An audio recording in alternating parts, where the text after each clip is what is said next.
میں ایکسپلین کر چکا ہوں. تھوڑا سا اس کو ہمیں سمجھنا ہوگا کہ کیا میں کہنا چاہ رہا ہوں, کیونکہ مشکل ہے یہ جو پورا ورڈ ہے یہ بڑا مشکل ہے اس کو سمجھنا. But thank you very much for calling. میں اس کو ایکسپلین کرتا ہوں.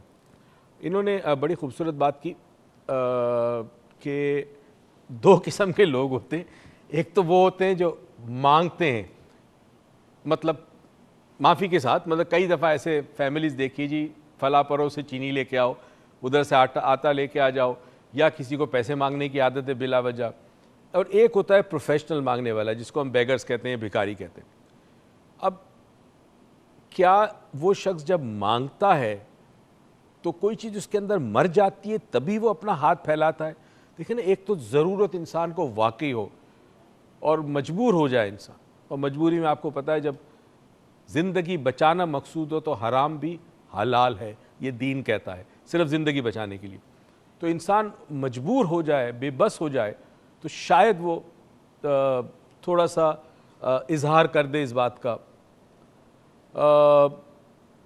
مگر مجھے پتہ چلا ایک کال ہے تو مجھے رکنا پڑا ہے کیونکہ کال ضروری ہوتی ہے. آپ بہت کوشش کرتے ہیں, میں جانتا ہوں بڑی محنت سے کال ملتی ہے آپ کی, مایوس نہیں کریں گے. السلام علیکم. وعلیکم السلام ورحمۃ اللہ وبرکاتہ. وعلیکم السلام ورحمۃ اللہ وبرکاتہ. کیا حال چال ہیں آپ کے جی؟ الحمدللہ سر, میں خالد بات کر رہا ہوں گلشن اقبال سے. جی خالد صاحب, کیسے ہیں آپ؟ الحمدللہ سر, میں ٹھیک ٹھاک ہوں. آپ کیسے ہیں؟ بس اللہ آپ کو اپنی حفاظت میں رکھے. شکریہ سر, بہت بہت شکریہ. بہت ہی یونیک ٹاپک ہے آج کا, اور میں بھی کچھ اس کے لیے اس سے کچھ بات چیت کرنا چاہ رہا تھا. ضرور کہیے, ضرور کہیے. سر, میں نے جتنا بچپن سے اب تک کی جو لائف دیکھی ہے, مجھے بھی لوگوں کے ایٹیٹیوڈ میں بڑا واضح فرق نظر آیا ایکسپیرینسز میں. اور خاص کر آج کل جو پہلے عربی ملکوں میں ابائے کا اور اپنے آپ کو کور کرنے کا ایک سلسلہ ہوتا تھا, وہ ایز اٹ از یہاں بہت زیادہ آ گیا, اسپیشلی پچھلے 5-6 سالوں میں. ٹھیک ہے. لیکن انفارچونیٹلی اس سے کوئی شرم و حیا کی ڈیفینیشن پہ کوئی پازیٹیو افیکٹ مجھے نظر نہیں آیا. میں بڑی یعنی معذرت کے ساتھ یہ بات کہنا چاہتا ہوں, میرا اپنا ذاتی تجربہ بھی ہے کہ ان چیزوں سے آدمی کی اصل شرم و حیا کا تعلق شاید تھوڑا کمی ہے. اصل شرم و حیا جو ہے وہ بالکل صحیح فرمایا اپنا, آدمی کے, مرد کے, عورت کے اندر ہوتی ہے, بالکل صحیح, اس کے دل و دماغ میں ہوتی ہے, اس کی آنکھوں میں ہوتی ہے. اور اگر بے شرمی موجود ہے تو کتنے ہی کپڑے لپیٹے میں ہوں, آنکھوں سے ہی نظر آ جاتے. بالکل صحیح, بالکل صحیح. یہ میرا سر ذاتی تجربہ ہے. مجھے اس بات کا افسوس بھی ہے کہ اسپیشلی پاکستانی خواتین بھی اور ان جنرلی مرد بھی, ان میں یہ تناسب جو ہے ایک دوسرے سے شرم کرنے کا, یا ایک جو ہماری ڈیٹرنس تھی, ایک فاصلہ رکھنے کا جو ایک روایت تھی پرانی, وہ گزرنے کے ساتھ ساتھ خطرناک حد تک کم ہوتی جا رہی ہے. بالکل صحیح. اسپیشلی آج کل تو عجیب سے حالات لگتے ہیں آدمی کو. ان ادر ورڈ سر, میں یہ عرض کروں گا کہ اپنے آپ کو بچانا مشکل ہوتا ہے. ویری ٹرو, بالکل صحیح. یہ ایسی حالت ہے. بالکل اور صحیح. اللہ ہی جانتا ہے اس میں میڈیا کا کتنا رول ہے, یا ایک ماڈرنائزیشن کا کتنا رول ہے, لیکن whatever it is, it's going towards a very bad direction. بالکل صحیح کہہ رہے ہیں. یہ بھی سمجھ میں نہیں آ رہا کہ ان چیزوں کو روکا کیسے جائے.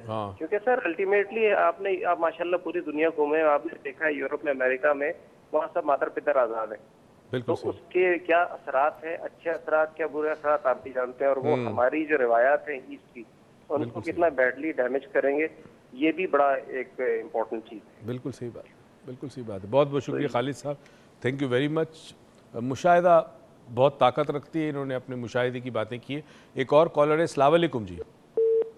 او ڈراپ ہو گئی. اینی وے, خالد صاحب نے اپنی, دیکھیں یہاں آپ کال کر کے اپنی رائے کا اظہار کر سکتے ہیں, اور ہم تو چاہتے ہیں کہ بہت سارے لوگ اپنی رائے کا اظہار کریں, اور ہمارے پاس ڈفرینٹ پرسپیکٹیوز ہوں, ڈفرینٹ فیسٹس اور ڈفرینٹ ڈائمنشنز ہوں ایک چیز کو دیکھنے کے. اس سے ذہن کھلتا ہے, انسان کو بہت ساری باتیں سمجھ میں آتی ہیں. اور کبھی کبھی یہ بھی ہوتا ہے کہ ہمارا اپنا زاویہ جو ہوتا ہے, یا ہمارا اپنا اندازہ ہوتا ہے, ہمارا انداز ہے یا نظریہ جو ہوتا ہے وہ غلط ہوتا ہے, مگر ہم کسی اور نظریے سے دیکھنا نہیں چاہتے, کسی اور زاویے سے دیکھنا نہیں چاہتے. اور یہاں پہ کلیش ہوتا ہے جب کوئی شخص اپنے عقیدے کی بات کرتا ہے اور آپ کے عقیدے کے سے مطابقت نہیں رکھتا, تو آپ لڑنا شروع کر دیتے ہیں, یا آپ کے لیے وہ دشمن ہو جاتا ہے. اور یہی سب سے بڑی غلطی ہے ہماری معاشرے میں, جو ڈس انٹیگریشن ہو رہا ہے. بالخصوص ہم اپنے ملک کی بات کر رہے ہیں, یا ہمارا وطن عزیز جو ہے, اس میں جو توڑ پھوڑ ہو رہی ہے, ڈس انٹیگریشن ہو رہا ہے معاشرہ. اور سچائی یہ ہے کہ بہت زیادہ ہو رہا ہے, شاید اکثر لوگوں کو اندازہ ہی نہیں ہے کہ کس بری طرح ہو رہا ہے. تو اب اگر یہ اس چیز کو نہیں روکا گیا تو یہ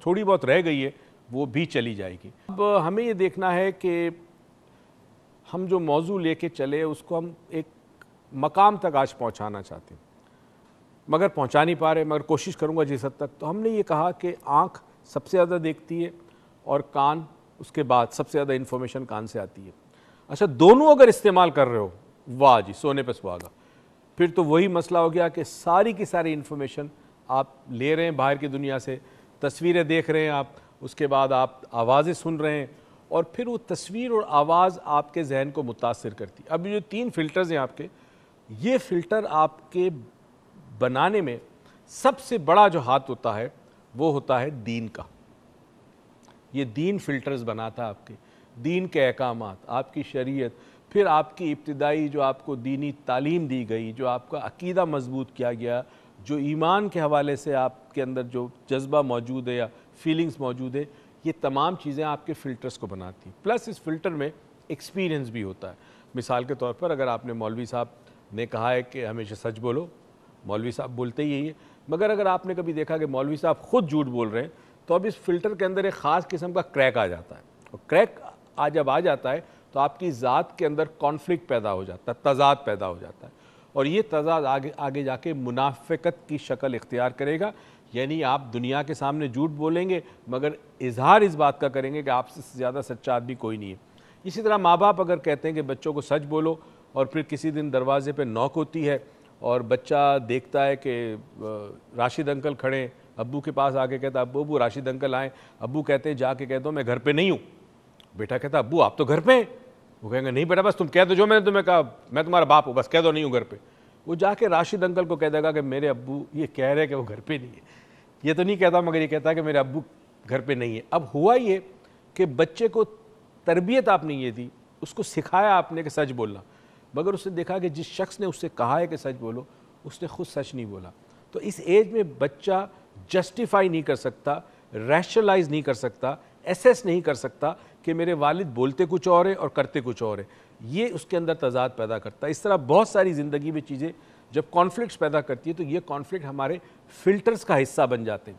اب ہوتا کیا ہے, ہوتا یہ ہے اگین ڈپینڈنگ اپون آپ کے فلٹر کیا ہیں. بہت امپورٹنٹ چیز ہے کہ کیا وجہ ہے کہ کچھ لوگ اس ماحول میں رہتے ہیں, مغرب میں فار ایگزامپل رہتے ہیں, جہاں آپ کو برہنگی نظر آتی ہے, ننگا پن نظر آتا ہے, ہر چیز کی آزادی ہے, مگر کچھ لوگ جو ہے وہ اپنے ایمان کو سلامت رکھتے ہیں اور کمال سلامت رکھتے ہیں. مطلب انگلینڈ وغیرہ میں جب روزہ گرمیوں میں ہوتا ہے تو مغرب جو ہے 9 بجے رات کو ہوتی ہے, اور صبح جو فجر جو شاید 3 ساڑھے 3 بجے ہوتی ہے, تو وہاں پہ اتنا لمبا روزہ رکھنے والے بھی روزہ رکھتے ہیں. اور وہ پاکستان نہیں ہے, وہاں پہ بندے جب کام پہ ہوتا ہے تو پورے 8 گھنٹے اس کو کام کرنا ہوتا ہے. ہماری طرح نہیں کہ جمعے کی نماز کے بعد غائب, اور جو نماز سے پہلے جو ہے وہ بہت دیر تک آنا, اور مطلب ایک بہانہ بنا دینا کہ آج جمعہ ہے. اینی وے لوگ اپنا ایمان سلامت, کیا وجہ ہے کہ ایسے ماحول میں جہاں برائی نظر آتی ہو کس طرح سلامت رکھتے ہیں اپنا ایمان, کیا وجہ ہے, کیا چیز ہے ان کے پاس. تو پھر اگر ہمارا پاکستان کا میڈیا کبھی کبھی کوئی غلط چیز دکھا دے, کچھ چینلز ایسے ہیں جو ایسی چیزیں دکھا سکتے ہیں, مگر ہم کیوں متاثر ہو جاتے ہیں؟ وہ متاثر کیوں نہیں ہوتے اگر ہم باہر کے ملک میں ہو تو؟ یہ ہمارے جیسے بہت سارے لوگ باہر ملکوں میں ہیں اور وہ متاثر نہیں ہوئے, انہوں نے اپنا ایمان سلامت رکھا. ایک بریک پہ جاتے ہیں, بریک سے واپس آئیں گے, اس کو آگے لے کے چلیں گے. آپ کی کال کا انتظار رہے گا. مجھے بتائیے کہ آپ کے لیے شرم و حیا کیا ہے, اور آپ کا زندگی کا مشاہدہ کیا ہے کہ شرم و حیا معاشرے میں کس حد تک رہ گئی ہے یا پھر ختم ہو گئی. بریک پہ جاتے, کہیں مت جائے گا. Well just be right back.